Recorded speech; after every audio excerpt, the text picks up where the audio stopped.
चलिए अब सीधा जोधपुर आपको लिए चलते हैं, जहां पर रक्षा मंत्री राजनाथ सिंह मौजूद है।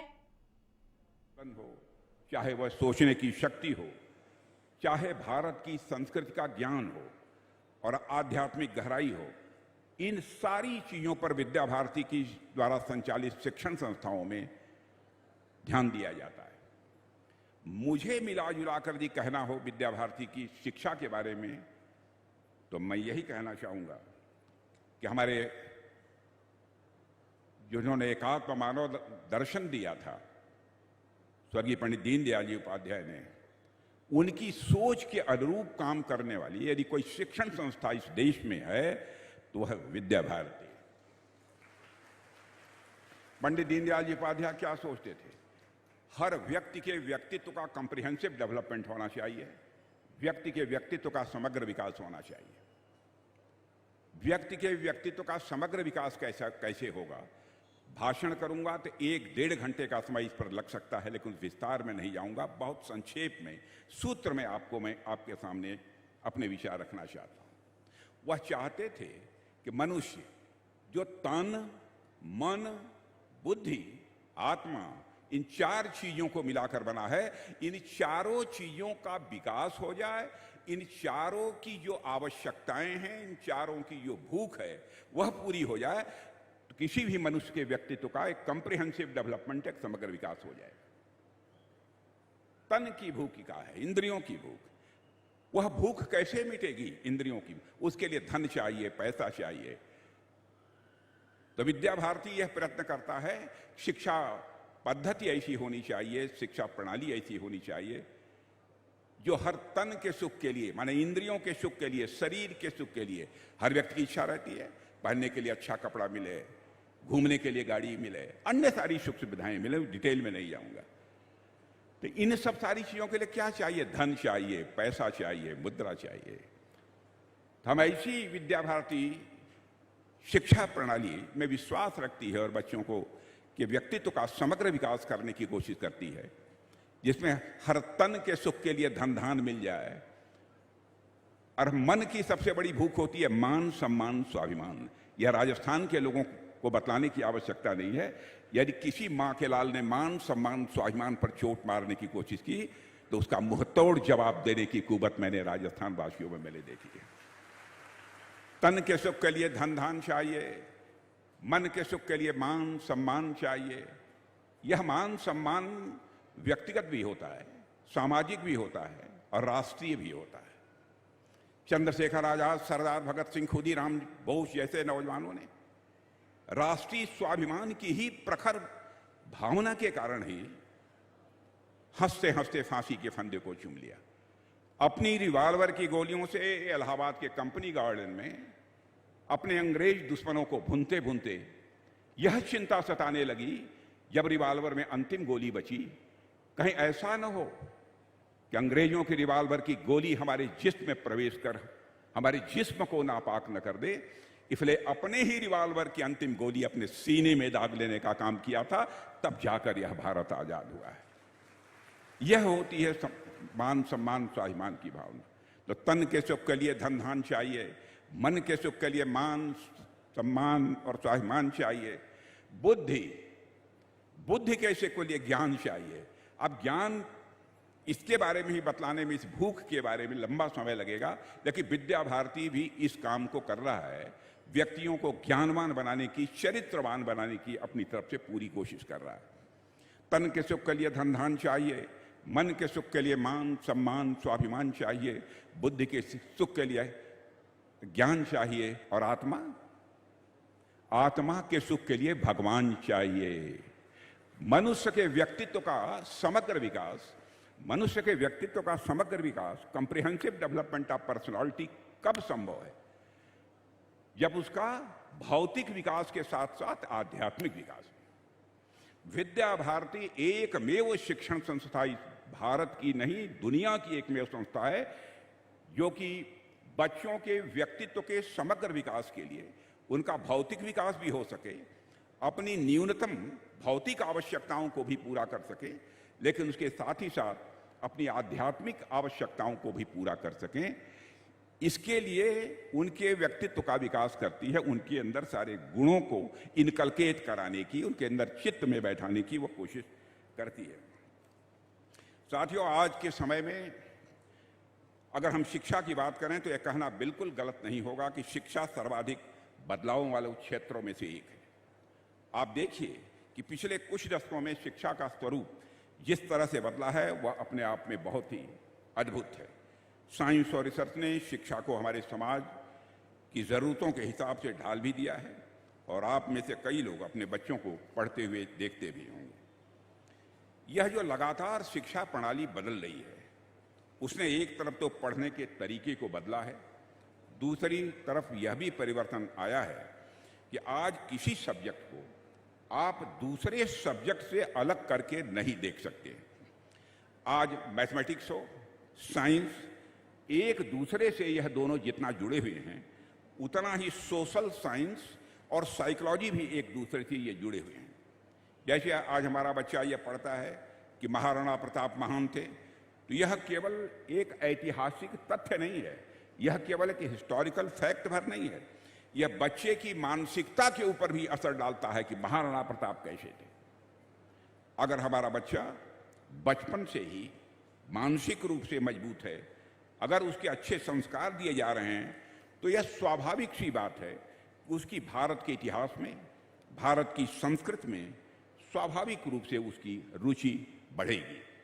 मेरे कहने का मतलब है कि आज कोई भी सब्जेक्ट एक दूसरे से अलग नहीं है, हर सब्जेक्ट एक दूसरे से लिंक्ड है, जुड़ा है और एक दूसरे पर निर्भर है। साथियों, मैं कभी कभी यह सोचता हूं कि हमारे जमाने की पढ़ाई और आज की पढ़ाई में कितना अंतर आ गया है। पहले हम लोग स्कूल जाते थे, मैं भी गांव के प्राइमरी स्कूल में पढ़ा हूं, किसी पब्लिक स्कूल में नहीं पढ़ा हूं, तो उनकी उस समय जो किताबें होती थी उनकी प्रिंटिंग भी बहुत अच्छी नहीं हुआ करती थी, यह भी मैंने देखा था। पहले हम प्रिंसिपल साहब की या हेडमास्टर जो प्राइमरी स्कूल में रहा करते थे, उनकी मेज पर कोई ग्लोब देखते थे तो लगता था कि यह कोई जादुई गेंद है। ग्लोब देखते थे हम लोग बच्चे थे तो लगता था कोई जादुई गेंद है, जो बिरले लोगों के ही पास होती होगी, यह धारणा हम लोगों की थी। आज के बच्चों को देखता हूं तो हर कक्षा में ग्लोब घूमता हुआ नजर आता है।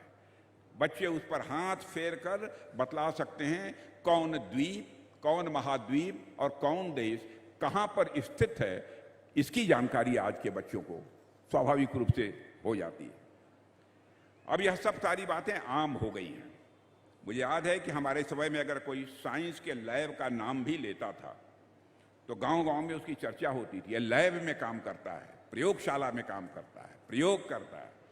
जैसे कोई अजायब घर हो, लैब हो चाहे अजायब घर हो, इसमें कितने इतने शीशे हैं, कितने शीशे की बॉटल्स हैं। केमिस्ट्री का जब एक्सपेरिमेंट होता है तो आप जानते हैं बॉटल में बहुत सारे केमिकल्स रखे रहते हैं, यह सब चीज ट्यूब्स रखी रहती हैं। इन सब सारी चीज़ों की चर्चा बच्चों में भी होती थी और बच्चे बड़े शान के साथ घर जाकर अपने माता पिता को बतलाते थे कि हमारी लैब में, हमारी प्रयोगशाला में इतनी बॉटल भरी हुई रखी हैं, इतनी ट्यूब रखी हैं। और उन इक्विपमेंट से परीक्षण भी होता है, या तो हम लोग छोटे बच्चे थे तो कभी सोच भी नहीं सकते थे। लेकिन आज तो हर स्कूल में लैब है और आज बिना लैब के तो स्कूल की शिक्षा पूरी हो ही नहीं सकती है, जहां तक मैं समझता हूं। और यह जो बदलाव हम सब साथियों देख रहे हैं, इसके पीछे दशकों की मेहनत इसके लिए जिम्मेदार है। लेकिन बीते कुछ वर्षों में शिक्षा के क्षेत्र में हमें और भी परिवर्तन देखने को मिले हैं।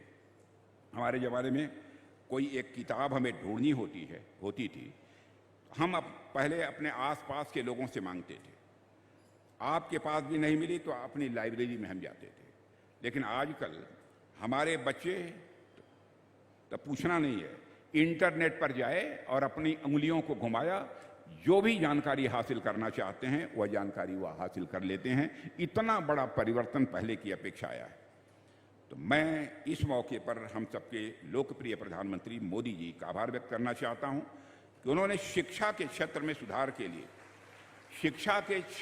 सुधार के लिए एक मजबूत इरादे का परिचय दिया है, दृढ़ इच्छा शक्ति का परिचय दिया है। और मैं चूंकि शिक्षा जगत से जुड़ा हूं देवियों और सज्जनों, मैं जानता हूं कि एजुकेशन में रिफॉर्म लाना, शिक्षा क्षेत्र में सुधार करना, यह कोई आसान काम नहीं था। कई कमीशंस बने, कई कमीशंस बने, कई कमीशंस की रिकमेंडेशंस आई हैं, लेकिन शिक्षा में जिस प्रकार का सुधार अपेक्षित था उस प्रकार का सुधार नहीं हो पाया। मुझे याद है कि जब मैं उत्तर प्रदेश का शिक्षा मंत्री था तो उस दौरान नकल पर नकेल कसने में कि मैंने एक व्यवस्था की थी। शायद जो पुराने लोग होंगे उन लोगों की इस बात की जानकारी होगी। पहले हालत यह थी हमारे उत्तर प्रदेश की शिक्षा व्यवस्था की, 75%, 80% हाई स्कूल इंटरमीडिएट का रिजल्ट आता था, 60% से कम तो आता ही नहीं था। मैंने पता लगाया शिक्षा मंत्री बनने के बाद कि मास कॉपिंग हो रही है। मैंने एक कानून लाया उस समय, और कानून लागू करने के बाद आपको जानकर आश्चर्य होगा, 14.2% जो है रिजल्ट उस समय आया था। लेकिन राजनीति तो राजनीति है। मैं उस समय चुनाव लड़ा विधानसभा का, तो लोगों ने मुझे हरा दिया कि हमारे बच्चों के पास नहीं होने दिया। लेकिन दूसरे पार्टी के एक नेता आए और उन्होंने कहा कि मैं आते ही, मुख्यमंत्री बनते ही इस कानून को समाप्त कर दूंगा, और आपको आश्चर्य होगा, बम्पर वोटों से वह जीत गए। क्या आवश्यक नहीं है कि विद्या भारती जैसी शिक्षण संस्थाएं ऐसे व्यक्तियों का निर्माण करें जो समाज हित में सोचें, देश हित में सोचें? और मैं समझता हूं इस भूमिका को कोई निभा सकता है तो विद्या भारती ही निभा सकती है। और मुझे गर्व होता है जब मैं देखता हूं कि आज के बच्चे छोटी सी मशीन से मोबाइल तक एक ऐप से पूरी दुनिया की जानकारी पा लेते हैं। और हम लोगों के ज़माने में तो विज्ञान का मतलब बस ब्लैक बोर्ड होता था। ब्लैक बोर्ड पर बने जो चित्र हम लोगों को दिखाए जाते थे साइंस में, यह ऑपरेटस ऐसा होता है, यह मालिक्यूल्स ऐसे होते हैं, यह चित्र बनाकर दिखाया जाता है। लेकिन आजकल के बच्चे तो ग्रह नक्षत्रों की चाल कैसी होती है, ग्रह नक्षत्र किस स्पीड से चारों तरफ घूम रहे हैं, इसकी भी जानकारी आज के बच्चों को हो जाती है। पहले की तुलना में यह जो फर्क आया है, मैं मानता हूं यही भारत की ताकत है, और यही असली बदलाव है, और यही भारत का भविष्य है। आज मैं पूरे विश्वास के साथ कह सकता हूं कि यह सब हमारे देश को और ऊंचाइयों तक ले जाएगा। मैं इस संबंध में पूरी तरह से आश्वस्त हूं। आप सोचिए, जब दुनिया के दूसरे हिस्सों में लोग गुफाओं में रहते थे तो हमारे भारत में भरत मुनि नाट्यशास्त्र लिख रहे थे।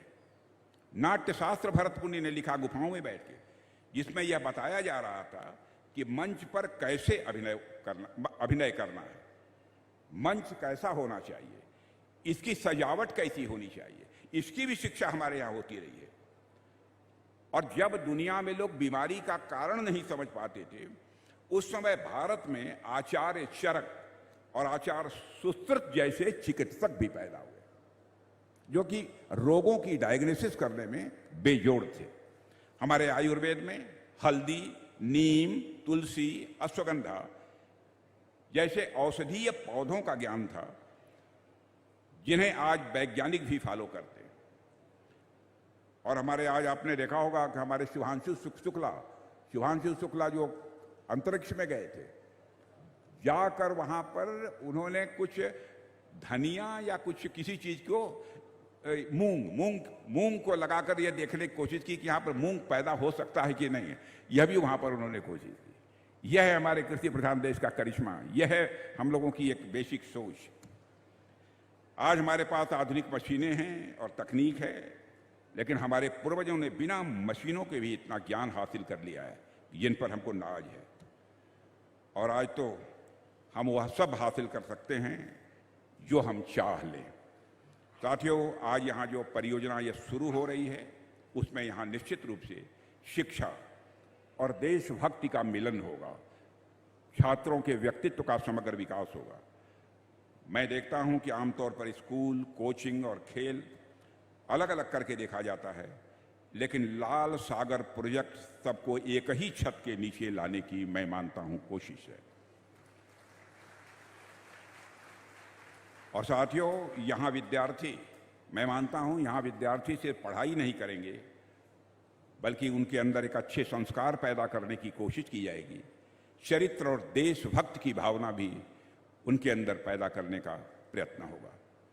सेना में देश की सेवा करने वाले जवान, प्रशासन में काम करने वाले अधिकारी, साइंस और टेक्नोलॉजी में नए रिसर्च करने वाले और खेलों में देश का नाम रोशन करने वाले खिलाड़ी, मैं समझता हूं विद्या भारती के द्वारा संचालित शिक्षण संस्थाओं की यह भविष्य में और बड़ी उपलब्धि होने जा रही है।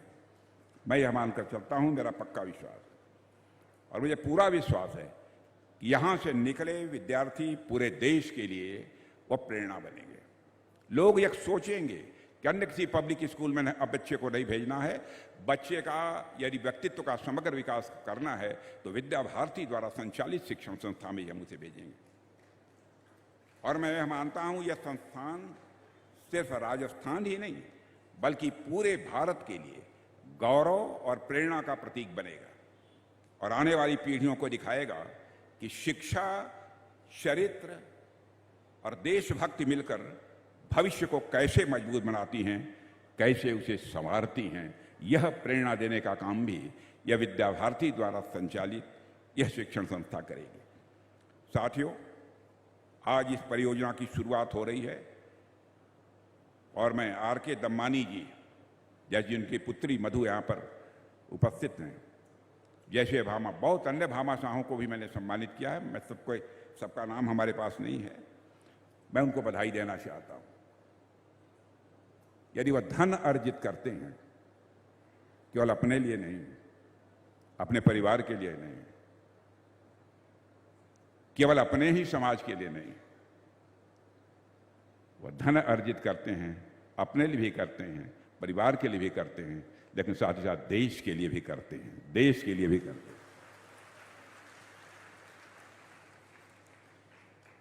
आप जानते हैं कि किसी भी समाज में जब कोई व्यापारी या कोई भी हो जो आगे बढ़ता है, उसके आगे बढ़ने के पीछे पूरे समाज का एक बहुत बड़ा योगदान होता है। समाज के सामूहिक योगदान से ही कोई आगे बढ़ता है। इसलिए मुझे लगता है किसी भी व्यापारी के द्वारा जो योगदान किया जा रहा है, तो निश्चित रूप से उनके अंदर यह समझ है कि आज मैं योगदान करने की स्थिति में यदि मैं पहुंचा हूं तो मैं केवल अपने सामर्थ्य से नहीं पहुंचा हूं, बल्कि समाज का भी योगदान है और इसके प्रति भी हमारा कोई कर्तव्य बनता है। इसीलिए वो सहर्ष योगदान भी करते हैं। आजकल बहुत सारी ऐसी संस्थाएं हैं जो इस काम को करती रहती हैं, और राजस्थान तो वैसे भी भामाशाह की परंपरा वाला प्रदेश है।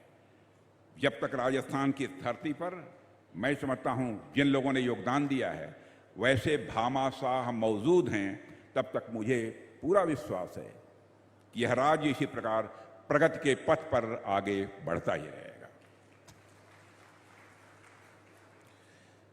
इसके अलावा एक और बात आप सबसे मैं यहाँ कहना चाहूँगा।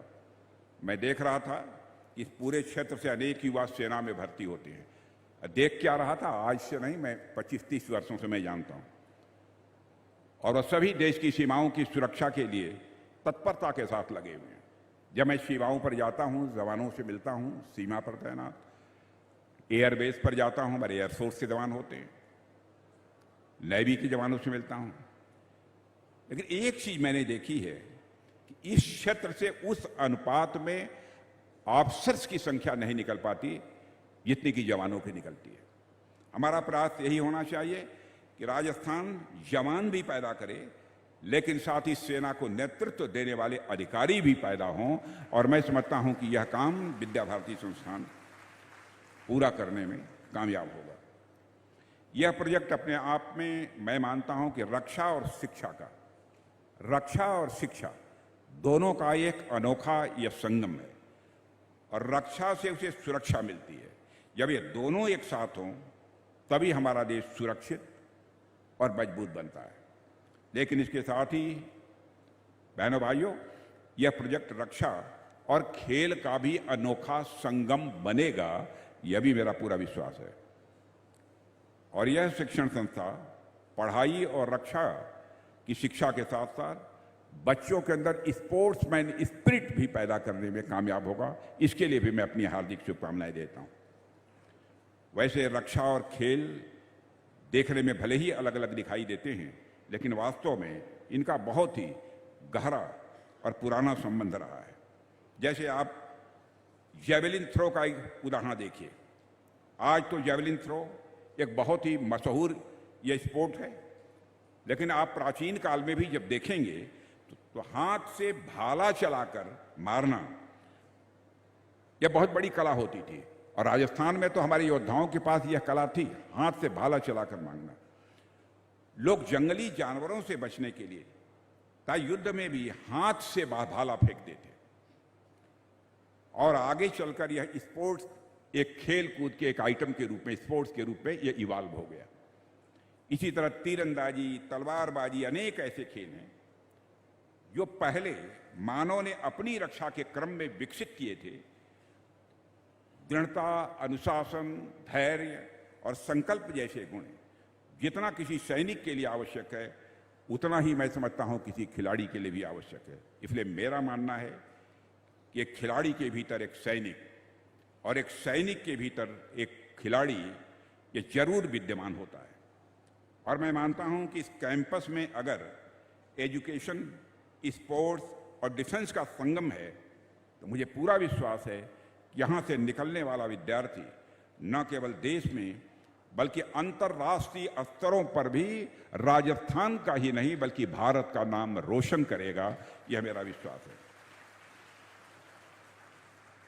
जब मैं नौजवानों से तो आजकल के जो किशोर आयु के लोग हैं उनसे मिलता हूं, और बहनों भाइयों, जब उनके अंदर मैं उनकी आंखों में चमक देखता हूं, संकल्प देता हूं, तो हम जैसे लोग जिनकी आयु अधिक हो चुकी है उनको भी ऊर्जा प्राप्त होती है।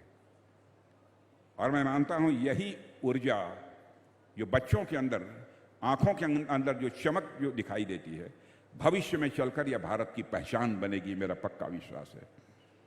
हमारे युवाओं की ऊर्जा और उनका संकल्प हमारे ऑपरेशन सिंदूर के दौरान भी बहनों भाइयों हमने देखा है, करिश्मा किया। और हमारी सेनाओं ने पाकिस्तान के कायराना हमलों का मुंहतोड़ जवाब दिया है। कैसे दिया है मैं समझता हूं आपको बतलाने की कोई जरूरत नहीं है। एक ही बात मैं बतलाना चाहता हूं अपनी सेना के बारे में। 22 तारीख को घटना हुई थी, 23 तारीख को मैंने सारे चीफ्स को बुलाया, एनएसए भी मौजूद थे, डिफेंस सेक्रेटरी भी मौजूद थे। एक ही सवाल मैंने किया था बैठते ही, क्योंकि आक्रोश था, 22 को पहलगाम की घटना हुई थी। एक ही सवाल मैंने पूछा, क्या आप लोग ऑपरेशन के लिए तैयार हैं? मैं आपके माध्यम से देशवासियों को भी बतलाना चाहता हूं बहनों भाइयों, हमारे तीनों सेना के चीफ्स ने एक स्वर से हाथ उठाकर कहा, मुट्ठी बांध कर कहा, सर हम किसी भी प्रकार के ऑपरेशन के लिए तैयार हैं।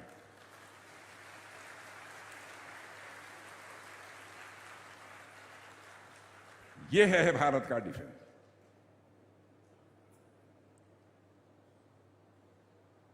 अब प्रधानमंत्री जी ने बुलाकर जो भी आवश्यक निर्देश देने चाहिए, प्रधानमंत्री जी ने निर्देश उनको दिए। और इस ऑपरेशन की सबसे बड़ी विशेषता थी, जो टारगेट तय किया था आप लोगों ने, बहन भाई, सटीक उसी टारगेट को प्रिसाइज अटैक हमारी सेना ने किया, प्रिसाइज। मैं तो यहां तक कहना चाहूंगा कि ऑपरेशन सिंदूर के दौरान हमारी सेनाओं को सभी सीमावर्ती क्षेत्रों से पूरा समर्थन मिला है। मैं जानता हूं कि राजस्थान के सीमावर्ती क्षेत्रों में बहुत बड़ी संख्या में लोग रहते हैं, और वहां हमारे बीएसएफ, सीआईएसएफ, ये सब सारे जवान हैं, आर्मी के जवान हैं, उनको पूरा सहयोग इनका प्राप्त होता है। और इस काम में तो हमारे गजेंद्र सिंह जी शेखावत बहुत लंबे समय से सीमा के क्षेत्र में काम कर रहे हैं, और इन्होंने सीमा के क्षेत्रों में, गजेंद्र सिंह शेखावत जी ने लोगों के अंदर जागरूकता पैदा करना, लोगों को एकजुट करना, लोगों के अंदर संकल्प शक्ति पैदा करने में यह और इनकी टीम ने बहुत ही महत्वपूर्ण भूमिका निभाई है। इसलिए मैं आपको भी गजेंद्र सिंह जी बधाई देता हूं। और बहनों भाइयों, हम तो कभी कल्पना नहीं कर सकते, भारत तो ऐसा देश है जो कि भारत की सीमा में रहने वाले लोगों को ही अपने परिवार का सदस्य नहीं मानता है, बल्कि पूरे विश्व की धरा पर रहने वाले लोगों को अपने परिवार का सदस्य मानते हुए वसुधैव कुटुंबकम का संदेश देने वाला कोई देश इस दुनिया की धरती पर है तो केवल हमारा और आपका देश ये भारत है। पूरे विश्व को ही हम परिवार माने। जाति, पंथ और धर्म के नाम पर हम भेदभाव करने वाले नहीं। लेकिन आतंकवादियों ने पहलगाम में धर्म पूछकर लोगों को मारा, धर्म पूछकर मारा। लेकिन बहनों भाइयों, हमारे सेना के जवानों ने जिन आतंकवादियों को सह देने वाले और आतंकवादी घटना में जो लोग इन्वॉल्व थे उनको मारा, तो उनका धर्म देखकर नहीं मारा बल्कि उनका कर्म देखकर मारा है। उनका कर्म देखकर मारा, ये हमारी उनकी सोच में। इस प्रोजेक्ट के बारे में इतना ही मैं कहूंगा बहनों भाइयों कि यह केवल सरकार या संस्थान ही देश का भविष्य नहीं बना सकते।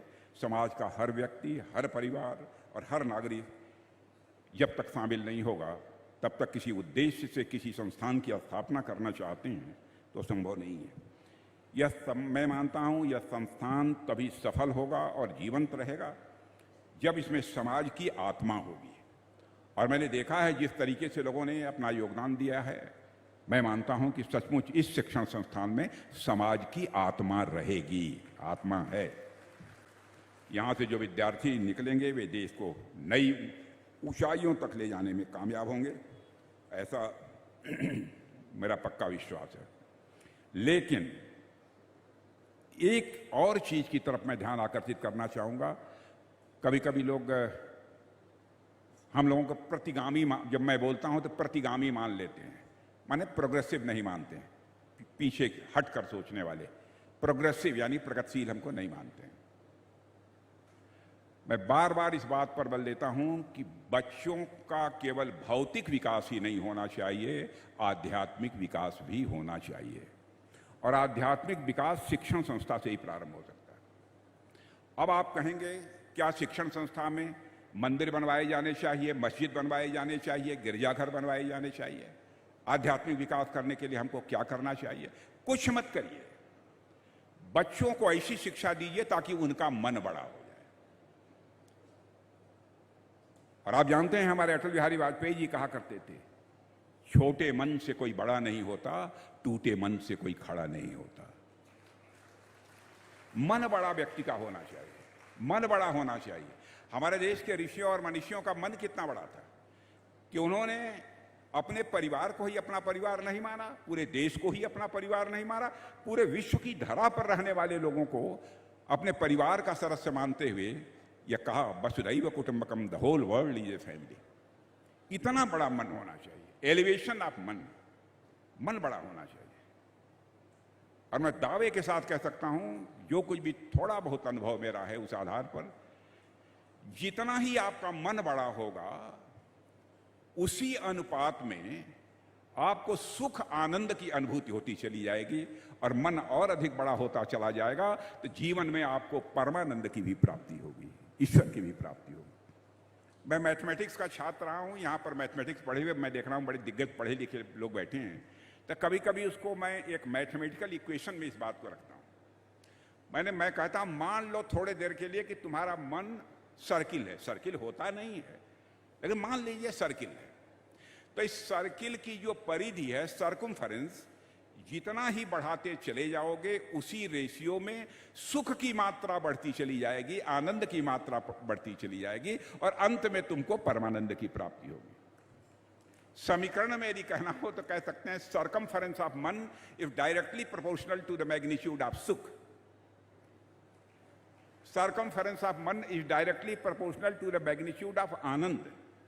Circumference of man is directly proportional to magnitude of Paramanand. वैसे परमानंद का कोई मैग्नीट्यूड नहीं होता, उसकी कोई सीमा नहीं होती, उसका कोई परिणाम नहीं होता, परिमाण नहीं होता। मन बड़ा होना चाहिए, बराबर मेरा यही आग्रह रहा है। और इसी सोच के साथ फिर से इस शिक्षण संस्था से, चूंकि मैं भी बहुत पहले से जुड़ा हुआ हूं, मैं समझता हूं कि हमारी सद्भावना, सदिच्छा और जो भी प्रयत्न पहले होता रहा है, अब तो उतना नहीं हो पाता है, वो बराबर करता ही रहा हूं। लेकिन मैं ईश्वर से ही मैं प्रार्थना करता हूं, यह शिक्षण संस्था जिन उद्देश्यों को लेकर यहाँ पर बनाई जा रही है, उन उद्देश्यों को पूरा करने में कामयाब हो। इन्हीं सब शुभकामनाओं के साथ और आप सभी को धन्यवाद देते हुए अपना निवेदन। भारत माता की। अपने उद्बोधन